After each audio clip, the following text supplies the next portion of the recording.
have never put Florida State in that mix, but with one of the best offensive minds in the game, Mike Norvell, running the show, and then they bring in Gus Malzahn, who's an accomplished head coach, to run the offense. That's got to be a pretty inviting place to land for a young quarterback, with Florida State trying to bounce back from what happened to them last year. And I also know that you've got another quarterback on the board that you're tracking in Jaden O'Neal.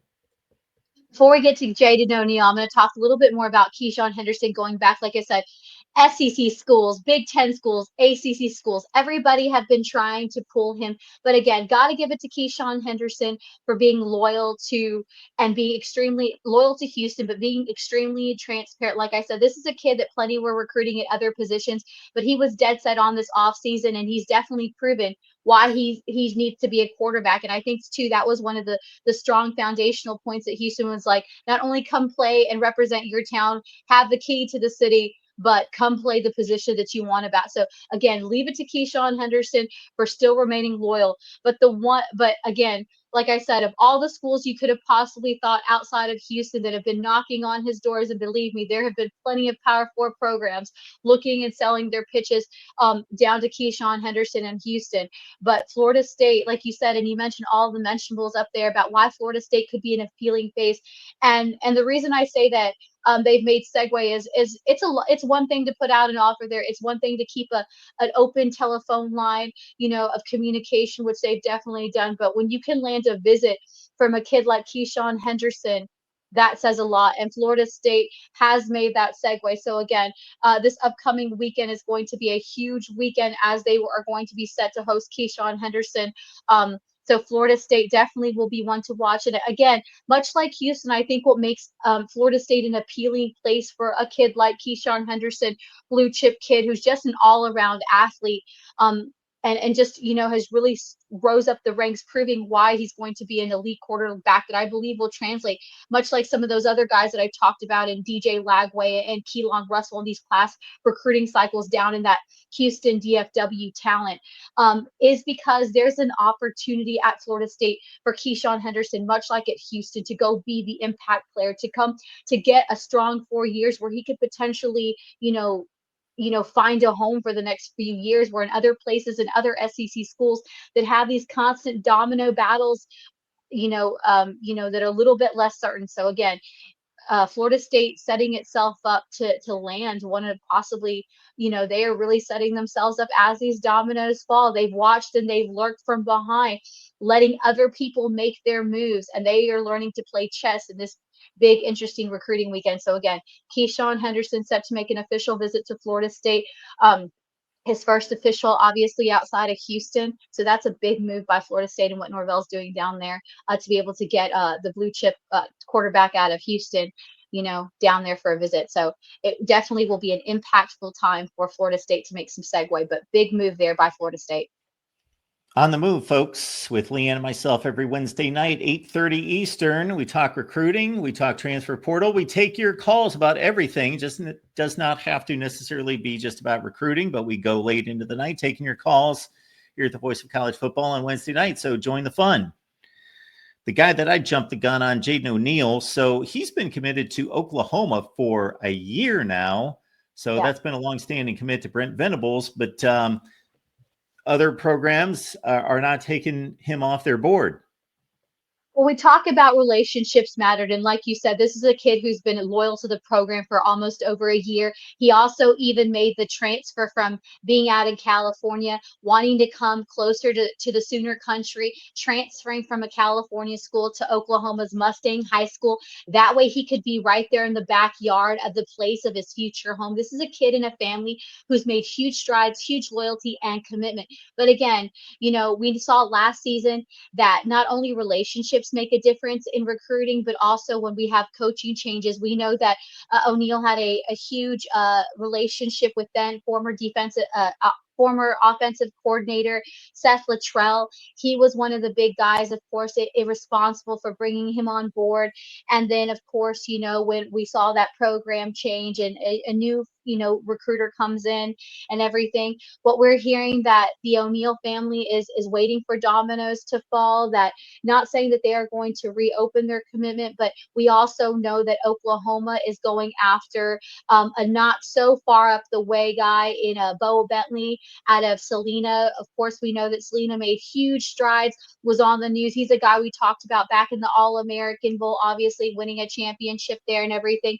What we're hearing that with Oklahoma, seeing that they are, it appears with all the coaching changes, new coordinator coming in, that Oklahoma Sooners might be going in a different direction outside of O'Neal. So that has the O'Neal camp kind of opening their waters.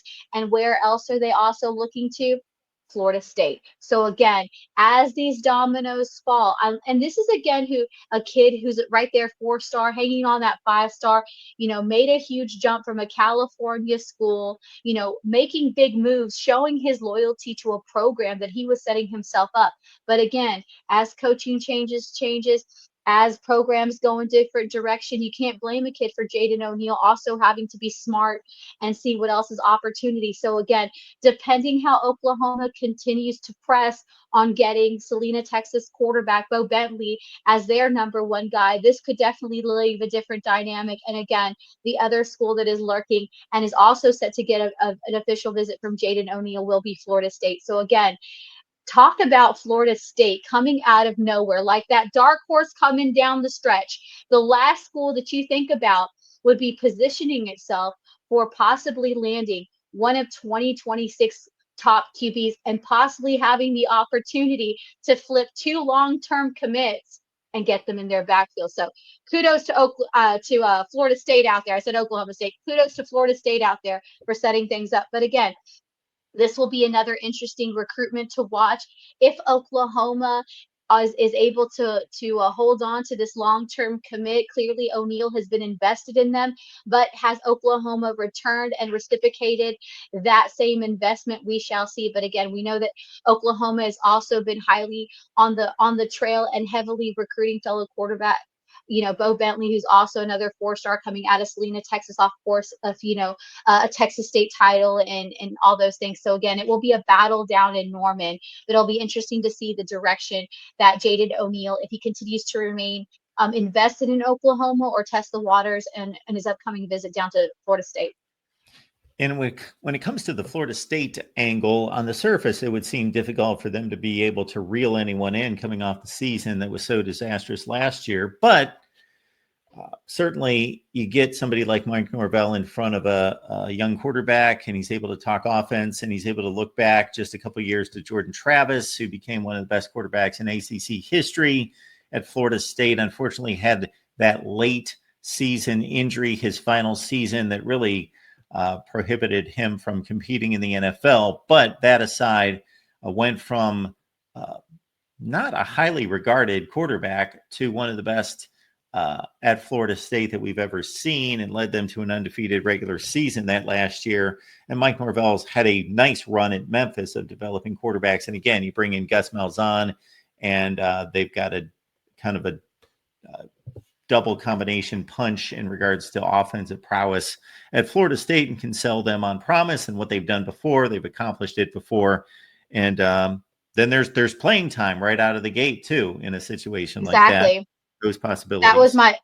That was my next biggest point, because remember, some of these guys, especially at the quarterback position, they may have a 4-year plan, and that 4-year plan may have to have an alternative route. And going to a place like Florida State, knowing that like you said, they're going to be an instant impact player. They have the opportunity to start.